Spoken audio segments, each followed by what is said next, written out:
2 నిమిషాల్లో క్లాడ్ ఏఐని యూజ్ చేసుకొని మీరు ఒక స్టాక్లో ఫండమెంటల్గా ఇన్వెస్ట్మెంట్స్ చేయడానికి కరెక్టా కాదా అనేది చెప్పేస్తుంది. అండ్ ఈ ఏఐ ఎంత పవర్ఫుల్ అంటే మనం ఏ సెక్టర్లో ఇన్వెస్ట్ చేస్తున్నామో ఆ సెక్టర్కి ఎలాంటి రేషియోస్కి ఎక్కువ సిగ్నిఫికెన్స్ ఉంది, ఎక్కువ ఇంపార్టెన్స్ ఉంది, మనం ఎంతైతే టైం ఫ్రేమ్ కోసం ఇన్వెస్ట్మెంట్స్ చేయాలనుకుంటున్నామో ఆ టైం ఫ్రేమ్ కోసం ఆ స్టాక్ కరెక్టా కాదా, ఇలా 1, 2 కాదు 100 డిఫరెంట్ పారామీటర్స్ అన్నిటినీ అనలైజ్ చేసుకొని మీకు సింపుల్గా ఇన్వెస్ట్ చేయొచ్చా, అవాయిడ్ చేయండా, కాస్ట్ ఎంత ఉండండా అని ఈజీగా చెప్పేస్తుంది.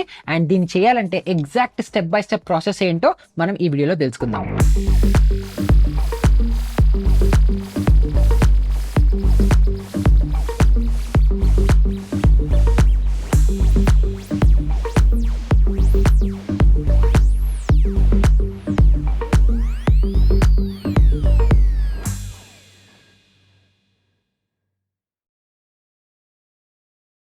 దీనికోసం అన్నిటికంటే ఫస్ట్ మీరు చేయాల్సిన పని ఏంటంటే క్లాడ్ ఏఐ అనే వెబ్సైట్లోకి వెళ్ళిపోయి మీ గూగుల్ అకౌంట్తో లాగిన్ అయిపోండి.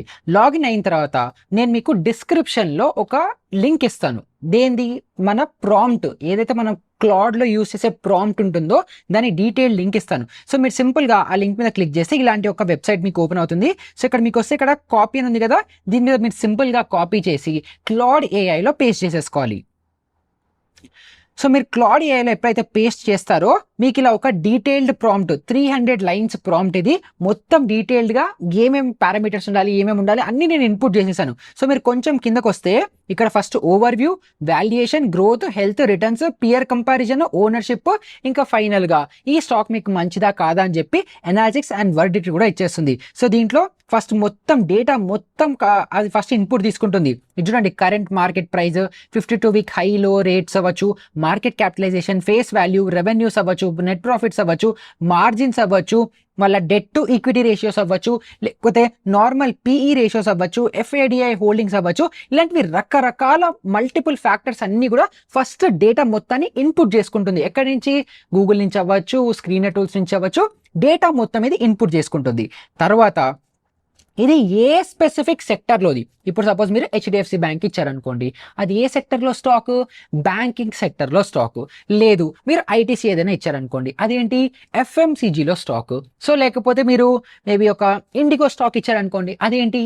Aviation sector stock. సో ఏ సెక్టర్లో ఆ స్టాకు అది కూడా ఐడెంటిఫై చేసుకోమని చెప్తున్నాము. సో ఇప్పుడు నెక్స్ట్ స్టెప్లో మొత్తం సెక్టర్ని మొత్తం అనలైజ్ చేస్తుంది. తర్వాత సెక్టర్ స్పెసిఫిక్ వాల్యుయేషన్ అంటే ఇప్పుడు కొన్ని సెక్టర్స్లో, ఇప్పుడు బ్యాంకింగ్ లాంటి సెక్టర్స్లో అనుకోండి, దాంట్లో బుక్ రేషియో అనేది ప్రైస్ టు బుక్ రేషియో అని ఉంటుంది, అది చాలా ఇంపార్టెంట్ ఉంటుంది. లేదు అని అంటే కంపెనీలో బ్యాలెన్స్ షీట్ ఎంత ఉంది, క్యాష్ ఫ్లో స్టేట్మెంట్స్ ఎలా ఉన్నాయని చెప్పి ఒక బ్యాంకింగ్ సెక్టర్స్కి, ఎన్బిఎఫ్సిస్కి అది చాలా చాలా ఇంపార్టెంట్ అవుతుంది. సో అలాగా ఇక చూడండి, ఇక్కడ బ్యాంకింగ్ సెక్టర్లో ఏంటి? Primary price to book value, తర్వాత సెకండరీలో ఆర్ఓఏ, తర్వాత రెడ్ ఫ్లాగ్స్ ఏంటి? జిఎన్పిఏ 5% కంటే ఎక్కువ ఉండకూడదు. సో ఇలా ఎన్బిఎఫ్సిస్కి ఇంకేదో ఉంటుంది, ఏఎంసీస్కి ఇంకుంటుంది, ఐటీ సర్వీసెస్కి కొన్ని పీ రేషియోస్ అవ్వచ్చు, ఎబిటా రేషియోస్ అవ్వచ్చు, ఇలాంటివి ఉంటాయి. హాస్పిటల్స్, ఆటోమొబైల్స్, ఇలా మొత్తం ఎన్ని రకాల ఇండస్ట్రీస్ అయితే మనకు అవైలబుల్ ఉన్నాయో ఆ ఇండస్ట్రీస్లో ఏ రేషియోస్ చూడడం ఇంపార్టెంట్ అన్నది కన్సిడరేషన్ తీసుకొని ఇది అనలైజ్ అనేది చేస్తుంది. ఎందుకంటే ఒక్కొక్క సెక్టర్కి ఒక్కొక్క రేషియో ఇంపార్టెన్స్ ఎక్కువ ఇవ్వాలి, కొన్నిటికి తక్కువ ఇవ్వాలి. సో దాని ఇన్పుట్ కూడా మనం ఇక్కడే ఇచ్చేసాము. తర్వాత మీరు మొత్తం ఇక్కడ చూసుకుంటే ఇంటర్నల్ అసెస్మెంట్, సో దాంట్లో హెల్త్ అవ్వచ్చు, నేను అగైన్ మల్టిపుల్ ఫ్యాక్టర్స్ దీంట్లో కన్సిడర్ చేసుకొని మొత్తం అన్నిటినీ క్యూములేట్ చేసి కన్సిడర్ చేయాలా, మోడరేట్గా కన్సిడర్ చేయాలా, అవాయిడ్ చేయాలని చెప్పి నాకు వర్డిక్ట్ కూడా ఇవ్వాలి అని చెప్పి మొత్తం ఇచ్చి సింపుల్గా ఇవన్నీ పే చేసి మీరు ఒక్కసారి ఎంటర్ కొట్టారనుకోండి, ఎంటర్ కొట్టంగానే మిమ్మల్ని 2 క్వశ్చన్లు అడుగుతుంది. ఫస్ట్ క్వశ్చన్, మీరు ఇన్వెస్ట్ చేద్దాం అనుకుంటున్న స్టాక్ ఏది, అది ఎన్ని ఏళ్ల పాటు మీరు ఇన్వెస్ట్ చేయాలనుకుంటున్నారు అనేసి అడుగుతుంది. సో ఫస్ట్ నేను ఏం చేశాను? ఐటీసీ అని ఎంటర్ చేశాను. కానీ ఇందులో సెకండ్ పాయింట్ ఉంది చూడండి, ఇన్వెస్ట్మెంట్ హొరైజన్. ఇది ఎంత? 5 ఇయర్సా, 10 ఇయర్సా, 15 ఇయర్సా, 1 ఇయరా, 3 ఇయరా మెన్షన్ చేయమన్నారు. నేనేం చేశాను? చేయలేదు, ఓన్లీ ఐటీసీ అన్నాను అంతే. సో అప్పుడు ఏమడుగుతుంది? అలా కాదురా బాబు, ఐటీసీ బాగానే ఉంది కరెక్టే, కానీ ఎన్ని ఏళ్ళ కోసం ఇన్వెస్ట్ చేద్దాం అనుకుంటున్నావు అది కూడా చెప్పు అనేసి అంది. సో అప్పుడు నేనేం చెప్పాను? 5 ఇయర్స్ కోసం ఇన్వెస్ట్మెంట్ చేద్దాం అనుకుంటున్నాను ఐటీసీ స్టాక్లో అనేసి అన్నా. సో అప్పుడు అది ఏం చేసింది? మొత్తం డీటెయిల్డ్గా మన ఏదైతే 300 లైన్ల ప్రాంప్ట్ ఉందో మొత్తం అనలైజ్ చేసుకొని వచ్చి నాకు ఒక డాష్ బోర్డ్ని క్రియేట్ అనేది చేసింది. సో డాష్ బోర్డ్ని నేను ఇక్కడ క్లిక్ చేసి ఓపెన్ చేస్తున్నాను. సో ఈ డాష్ బోర్డ్లో మనకి ఏమేమి ఉంటాయి?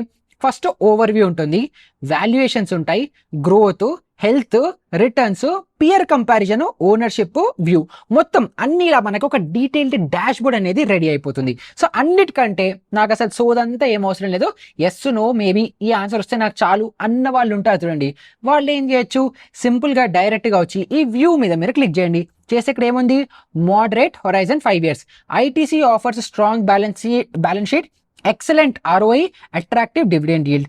కానీ 2026లో ఎక్సైజ్ డ్యూటీ రెస్ట్రిక్షన్స్ వల్ల స్ట్రక్చరల్ రిస్క్ కొంచెం ఉంది, 78% పీబీఐటీలో మనకి రిస్క్ ఉంది అని కనిపిస్తుంది. 5 years investors get diversification optionality but must accept near term regulatory uncertainty. So 5 years కోసం స్టిల్ కన్సిడర్ చేసుకోండి, బాగానే ఉంది, డివిడెండ్ ఈల్డింగ్ స్టాక్ అంతా బాగానే ఉంది, కాకపోతే కొంచెం రెగ్యులేటరీ రిస్క్ కొంచెం హైలో ఉంది, కొంచెం అన్సర్టనిటీలో ఉంది. 5 years టైం ఫ్రేమ్లో ఓకే అంటే ది బెస్ట్ అని అనలేము, బట్ అలా అని చెప్పి తీసి కూడా పడేయలేము, ఎందుకంటే ఐటీసీ పెద్ద కంపెనీ స్టాక్ కదా. సో మోడరేట్ లెవెల్లో ఇన్వెస్ట్ చేయాలనుకుంటే చేసుకోండి అన్న వర్డిక్ట్ మనకి ఇక్కడ వస్తుంది. బట్ అగైన్ ఒక్క విషయం గుర్తుపెట్టుకోండి, మీరు ఏ ఏఐ టూల్ యూజ్ చేసినప్పటికీ కూడా ఒకటి, ఈ డేటా ఏదైతే ఫెచ్ చేస్తుందో, ఇప్పుడు ఇక్కడ చూడండి కరెంట్ మార్కెట్ ప్రైస్ 300 రూపీస్ ఉంది, మార్కెట్ క్యాపిటలైజేషన్ 3,75,000 crores, ఇలాగ రకరకాల వాల్యుయేషన్స్ అవ్వచ్చు, డేటా పాయింట్స్ ఏవైతే ఉన్నాయో దీన్ని మనము ఒక్కసారి మళ్ళీ క్రాస్ చెక్ అనేది చేసుకోవాలి. ఎందుకనంటే ఇది ఏఐ అప్పుడప్పుడు తప్పులు చేస్తుంది, అప్పుడప్పుడు కరెక్ట్ చేస్తుంది. 70-80% టైమ్స్ కరెక్ట్ అక్యురేట్ డేటా ఇస్తుంది, బట్ తప్పులు చేసే అవకాశాలు కూడా ఉన్నాయి కదా. సో అందుకని మనం డేటాని 100% వ్యాలిడేట్ చేసుకోవాలి. కానీ ఈ ఏఐ టూల్ని మీరు ఎప్పుడు యూజ్ చేసుకోవచ్చు అని అంటే, నాకు ఒక స్టాక్ నా మనసులో ఉంది, లేదంటే ఎవరైనా చెప్పంగానే ఇమ్మీడియట్గా ఫండమెంటల్గా నాకు ఫస్ట్ మరి నాకు ఎస్ నో ఆన్సర్ వచ్చేయాలనుకుంటే ఈ టూల్ని మీరు డెఫినెట్గా యూజ్ అనేది చేసుకోవచ్చు. ఓకేనా? సో ఫస్ట్ ఇప్పుడు మనం 1 by 1. సో ఫస్ట్ ఇక్కడ వ్యూలో తెలుసుకున్నాం, ఏంటి మోడరేట్గా మీరు పెట్టుకోండి, లేకపోతే లేదు. బట్ ఇంకా సరే మీరు ఇన్వెస్ట్ చెయ్యొచ్చు అన్న రేంజ్లో మనకి చెప్తుంది. సో స్ట్రెంగ్స్ ఏమున్నాయి, బ్యాలెన్స్ షీట్ స్ట్రాంగ్గా ఉంది, తర్వాత 80% మార్కెట్ షేర్ ఉంది, ఎఫ్ఎంసీజీ ఇంకా అదర్ స్కేల్స్లో రెవెన్యూస్లో చూసుకుంటే కూడా 10-11% గ్రోత్ ఉంది, అంతా బాగానే ఉందని చెప్తోంది. కానీ వాచ్ పాయింట్స్ అంటే ఏంటి, ఎక్కడ మనం కేర్ఫుల్గా ఉండాలి, నెగటివ్స్ ఎక్కడ ఉన్నాయని కూడా చెప్తోంది. దీంట్లో ఫస్ట్ పాయింట్ ఏంటి, ఎన్సీసీడీ సీలింగ్ రేజ్డ్ టు 60% ఫ్రమ్ 25%. ఇప్పుడు మీ అందరికీ రీసెంట్గా నిర్మలా సీతారామన్ గారు చెప్పింది వినే ఉంటారు, సిన్ గూడ్స్ ఏవైతే ఉంటాయో వాటి మీద ట్యాక్సెస్ కంటిన్యూస్గా పెంచుతూనే ఉంటామని చెప్తున్నారు కదా. సో ఈ ఐటీసీలో మేజర్ హైయెస్ట్ సెల్లింగ్ ప్రోడక్ట్ ఏంటి, టొబాకో రిలేటెడ్ ప్రోడక్ట్, సిగరెట్స్ కదా. సో అదేంటి, సిన్ గుడ్ కదా. సో దాని మీద ఎప్పుడైతే ఇలాగా టాక్సేషన్ పెరుగుతూ ఉంటుందో అది ప్రాబ్లం క్రియేట్ చేస్తుంది అని చెప్పి మనకి ఇక్కడ ఫస్ట్ పాయింట్లో అదే కనిపిస్తుంది.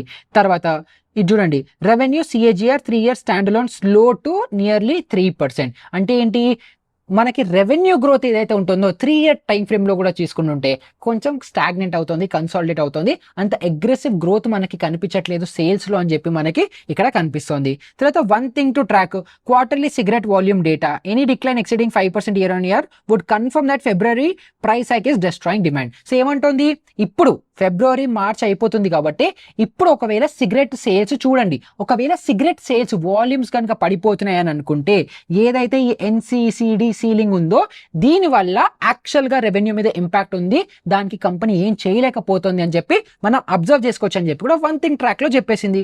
తర్వాత ఆపర్చునిటీస్లో ఏమేమి ఉన్నాయి, ఆపర్చునిటీలో చూడండి, FMCG other turning profitable crossing 12-15% EBITDA margin. తర్వాత మనకి సెంచరీ పల్ప్ ఎక్విజిషన్ వాళ్ళు చేసుకున్నారు, వాల్యుయేషన్ కూడా అట్రాక్టివ్గా ఉంది, మొత్తం వేరే ఇండస్ట్రీ ఎఫ్ఎంసీజీ వాటితో కంపేర్ చేసుకుంటే ఐటీసీ కొంచెం అట్రాక్టివ్గా ఉంది అని కనిపిస్తుంది. సో ఇవన్నీ మనకి ఏంటి, ఆపర్చునిటీస్లో కనిపిస్తున్నాయి. తర్వాత ఫైనల్గా టైమ్ లైన్ మ్యాచ్ 5 year హొరైజన్లో చూసుకుంటే మనకి డివిడెండ్ 4.7% ఇస్తుంది, అండ్ కొంచెం మంచి డీసెంట్ సైజ్ కంపెనీ కాబట్టి 5 year టైం ఫ్రేమ్లో ఓకే కన్సిడర్ చేసుకోండి అని చెప్పి మనకి ఇక్కడ ఓవర్ వ్యూ వస్తుంది. సో ఇన్డెప్త్గా అనలైజ్ చేసుకోవాలని ఎవరికి లేదనుకోండి, సింపుల్గా ఈ ఒక్క స్నాప్ షాట్ చూసి మీకు అర్థమైపోతుంది ఈ కంపెనీలోనే ఇన్వెస్ట్ చేయాలా లేకపోతే వద్దా అని చెప్పి. తర్వాత పియర్స్లోకి వెళ్ళారనుకోండి, లేకపోతే ఇక్కడ నుంచి చూద్దాం, ఓవర్ వ్యూలోకి వస్తే ఫస్ట్ మీకు కరెంట్ మార్కెట్ ప్రైస్ అవ్వచ్చు, మార్కెట్ క్యాప్ అవ్వచ్చు, 52 week హైలో రేంజ్ అవ్వచ్చు, ఇది ఏ సెక్టర్లో ఉంది అవ్వచ్చు, తర్వాత రెవెన్యూస్ ఇలాంటివి మొత్తం మీకు డీటెయిల్డ్, మీకు ఎనీ స్క్రీనర్ టూల్, మీకు screener.in అవ్వచ్చు, టికెట్ టిప్ అవ్వచ్చు, వాటిల్లో ప్రొవైడ్ చేసే ఇన్ఫర్మేషన్ అంతా కూడా మీకు ఇక్కడ వస్తుంది. తర్వాత వాల్యుయేషన్స్ మీరు చూసుకుంటే PE చూడండి ఫేర్గా ఉంది అని చెప్తోంది, ఎబిటా చూసుకుంటే మంచి చీప్లో ఉంది, మంచి పాజిటివ్లో ఉంది, ప్రైస్ టు బుక్ రేషియో కూడా బాగానే ఉంది, డివిడెండ్ yield కూడా బాగానే ఉంది. సో రేషియోస్ వైజ్ మనకి ఎక్కువ ప్రాబ్లం రావట్లేదు అని చెప్పి చెప్తోంది. సో ఇప్పుడు మీరు ఫండమెంటల్గా ప్యూర్గా రేషియోస్ చూసి మాత్రమే ఇన్వెస్ట్మెంట్స్ చేస్తున్నారు అనుకోండి, చాలా ప్రాబ్లం. మనకి క్వాంటిటేటివ్ క్వాలిటేటివ్ రెండు ఇంపార్టెంట్ కాబట్టి క్వాలిటేటివ్లో మనకి ప్రాబ్లమ్స్ ఉన్నాయి, క్వాంటిటేటివ్లో ప్రాబ్లం లేదని చెప్పి మనం ఇక్కడ అర్థమవుతుంది. సో ఇక్కడ చూసుకుంటే అంతా బాగానే ఉంది. గ్రోత్ దగ్గరకు వస్తే కొన్నిటికి మనకి డేటా అవైలబుల్ లేదు, కొన్నిట్లో ఉంది. బట్ ఓవరాల్గా మీరు చూసుకుంటే ఇక్కడ గ్రోత్ మనకి ఎగ్జాక్ట్గా ఇయర్ ఆన్ ఇయర్ ఎంత గ్రోత్ ఉంది అని కూడా మనకి ఇక్కడ డేటా అయితే ఉంది. కానీ మీకు చిన్న సింపుల్గా వర్డిక్ట్ కావాలనుకుంటే స్లోయింగ్ డౌన్, అంటే గ్రోత్ పెరగట్లేదు ఆగట్లేదు కూడా, ఉల్టా తగ్గుతోంది అని చెప్పి మనకి కనిపిస్తుంది. తర్వాత హెల్త్లో debt to equity ratio, interest coverage, current ratios, free cash flow అన్ని కూడా హెల్తీగా స్ట్రాంగ్గా బాగానే ఉన్నాయి. తర్వాత 5 year టైం ఫ్రేమ్ మనం చూసుకుంటున్నాం కాబట్టి ఈ స్టాక్కి ఏవి బేరిష్ సినారియోస్, ఏవి బుల్లిష్ సినారియోస్, ఏవి కొంచెం నార్మల్ సినారియోస్ అని చెప్పి మనకి ఇలా 3 సినారియోస్ కనిపిస్తున్నాయి. ఇవి ఆల్రెడీ మనం డిస్కస్ చేసుకున్నదే కాబట్టి దాన్ని మీరు అక్కడ నుంచి చూసుకోవచ్చు. తర్వాత రిటర్న్స్, తర్వాత రిటర్న్ ఆన్ ఎక్విటీ అవ్వచ్చు, తర్వాత ROCE అవ్వచ్చు, ఇవన్నీ కూడా మనకి డీసెంట్ రిటర్న్స్ ఇస్తున్నాయి. మనం ఏదైతే ఒక కంపెనీని ఫండమెంటల్గా అనలైజ్ చేసేటప్పుడు ఏవైతే పర్సెంటేజెస్ మనకి హెల్దీ అనిపిస్తాయో ఆ హెల్దీ రేంజెస్లో ఉన్నాయి. సో రిటర్న్ క్వాలిటీ ఏంటి, high quality compounder plus strong dividend play అని కూడా మనకి ఇక్కడ కనిపిస్తుంది. తర్వాత పియర్స్లో కూడా మనం చూసుకుంటే ITC కొంచెం లీడింగ్లోనే ఉంది, హిందుస్థాన్ యూనిలివర్ కూడా లీడింగ్గా ఉంది, డాబర్ గోడ్రేజ్ కొంచెం న్యూట్రల్గా ఉన్నాయి. సో పియర్ కంపారిజన్లో చూసుకొని FMCGలోనే ఇన్వెస్ట్ చేస్తాను నేను అని అనుకుంటే ITC స్టిల్ ఓకే అన్న రేంజ్లో మనకి ఇక్కడ కనిపిస్తుంది. ఈ ఓనర్షిప్లో మీకు FIIs, DIIs, తర్వాత మేనేజ్మెంట్ అన్ని కనిపిస్తున్నాయి. సో FII ఏంటి, కంటిన్యూస్గా ఈ స్టాక్లో సెల్ చేస్తున్నారు. DII ఉంది, కంటిన్యూస్గా బై చేస్తున్నారు. తర్వాత మేనేజ్మెంట్ టోన్ ఏంటి, acknowledge near term excise headwinds, confident on long term diversification. So వీళ్ళు ఏమన్నారు, ఇప్పుడు ఎక్సైజ్ డ్యూటీ అవ్వచ్చు, లేకపోతే వీటన్నిటి వల్ల ట్యాక్సెస్ ఎక్కువ పడే ఛాన్సెస్ ఉన్నాయి. బట్ లాంగ్ టర్మ్లో స్లోగా డైవర్సిఫికేషన్ కూడా చేసుకుంటామనేసి మేనేజ్మెంట్ అని చెప్తోంది. అండ్ పబ్లిక్ చూసుకుంటే మెయిన్ ఎంత పబ్లిక్ హోల్డింగ్ తగ్గుతూ వస్తుంది, DIIలు పెరుగుతోంది, FIIలు తగ్గుతూ వస్తుంది, ప్రమోటర్స్కి అసలు 0% హోల్డింగ్ ఉంది కంపెనీలో, అంటే డేటా ఫెచ్ కాలేదనుకోండి. సో అలాగా మనకి ఇక్కడ కనిపిస్తుంది. సో ఇలాగ మీరు ఓవరాల్గా వ్యూ చేసుకొని ఫైనల్గా సింపుల్గా వ్యూ మీద నొక్కితే మీరు కొనొచ్చా లేదా చెప్పేస్తుంది. లేదు మీకు ఇంకా వేరే ఏదైనా స్టాక్ కావాలనుకోండి, సింపుల్గా ఇక్కడికి వచ్చి మీరు ఒక చాట్లో ఒక స్టాక్ పేరు కొట్టంగానే మీకు అదే అనలైజ్ చేసుకొని మీరు ఆ స్టాక్లో ఇన్వెస్ట్ చేయొచ్చా వద్దా అని చెప్పి 1 లైన్లో ఆన్సర్ అనేది మీకు వచ్చేస్తుంది. తర్వాత దీన్ని ఇంకొక స్టాక్ కూడా ట్రై చేశాను. అదేంటి, ఇండిగో ఎయిర్లైన్స్ 1 year కోసం నేను ఇన్వెస్ట్ చేయొచ్చా లేదా అని చెప్పి అడిగాను. సో దాంట్లో ఏమంటోంది, అవాయిడ్ 1 year హొరైజన్ అయితే 3 year, 5 year, 10 yearకి మేబీ బాగుండొచ్చేమో, బట్ 1 year హొరైజన్లో మనకు చూసుకుంటుంటే ఈ స్టాక్ని అవాయిడ్ చేయమని చెప్పి చెప్తోంది. అగైన్ దానికి రీజన్స్ ఏమున్నాయి, స్ట్రెంగ్స్ ఏంటి, మార్కెట్లో 64% డొమెస్టిక్ మార్కెట్ షేర్ అంతా ఉంది. సో మేజర్ ప్లేయర్ బాగానే ఉంది. తర్వాత youngest and most fuel efficient fleet in India, అది కూడా బాగానే ఉంది. తర్వాత ఆపర్చునిటీస్ కూడా చూసుకుంటే ఇండియాలో ఈ ట్రావెల్ ప్యాసింజర్స్, ఎయిర్ ట్రావెల్స్తో ఫ్లైట్స్తో వెళ్ళే ప్యాసింజర్స్ మనకి ఇంకా పెరుగుతూనే ఉంటారు. సో అది బాగానే ఉంది. ఇలాగ క్రూడ్ ఆయిల్ ఈజింగ్, ఇప్పుడు కరెంట్ క్రూడ్ ఆయిల్ పెరుగుతుంది కానీ అది స్లోగా తగ్గుతూ వస్తుంది కాబట్టి అన్నిట్లో స్ట్రెంగ్స్ బాగానే ఉన్నాయి. కానీ వాచ్ పాయింట్స్ ఏంటి, March 10th వాళ్ళ CEO రిజైన్ చేసేశారు. క్రూడ్ ఇప్పుడు రీసెంట్గా రష్యా యుక్రెయిన్ వార్ అవుతూనే ఉంది, అప్పటి నుంచి క్రూడ్ పెరుగుతూనే ఉంది. తర్వాత ఇప్పుడు US తర్వాత ఇరాన్కి వార్ నడుస్తుంది కదా, దానివల్ల కూడా క్రూడ్ ప్రైసెస్ అనేవి ఇంపాక్ట్ అవుతున్నాయి. సో ఇవన్నిటి వల్ల కొంచెం మేజర్ రిస్క్లు మనకు కనిపిస్తున్నాయని చెప్తోంది.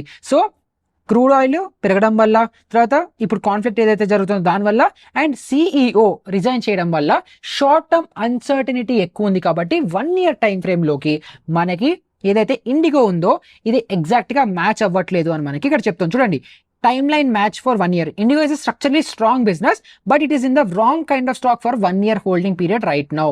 Aviation is the most volatile sectors. Profits can evaporate in one fuel cycle. So ఇది ఏమంటుంది, చెప్తున్నా కదా, అదే లాంగ్ టర్మ్ కోసం మేబీ కరెక్ట్ అయి ఉండొచ్చు, రాంగ్ అయి ఉండొచ్చు. బట్ 1 year టైం ఫ్రేమ్ కోసం కనుక చూస్తుంటే ఏవియేషన్ గ్లోబల్ అంటే మన ఇండిగో కరెక్ట్ స్టాక్ కాదు అని చెప్పి మీకు సింపుల్ ఆన్సర్ ఇచ్చింది. సో ఇలాగే నేను ఏం చేశానంటే ఇంకొక స్టాక్ కూడా ట్రై చేశాను. అదేంటి, జొమాటో స్టాక్ని 3 year టైం ఫ్రేమ్ కోసం ట్రై చేస్తే లాస్ట్ వ్యూలో నొక్కితే మోడరేట్ ప్రొసీడ్ విత్ కాషన్ అని వచ్చింది. స్ట్రెంగ్స్ అవ్వచ్చు, వీక్నెసెస్ అవ్వచ్చు, మనకి ఇక్కడ ఆటోమేటిక్గా కనిపిస్తున్నాయి. సో మీరు ఏం చేయొచ్చు అంటే ఇప్పుడు మళ్ళీ మీకు ఇంకొక స్టాక్ కూడా చూపిస్తాను.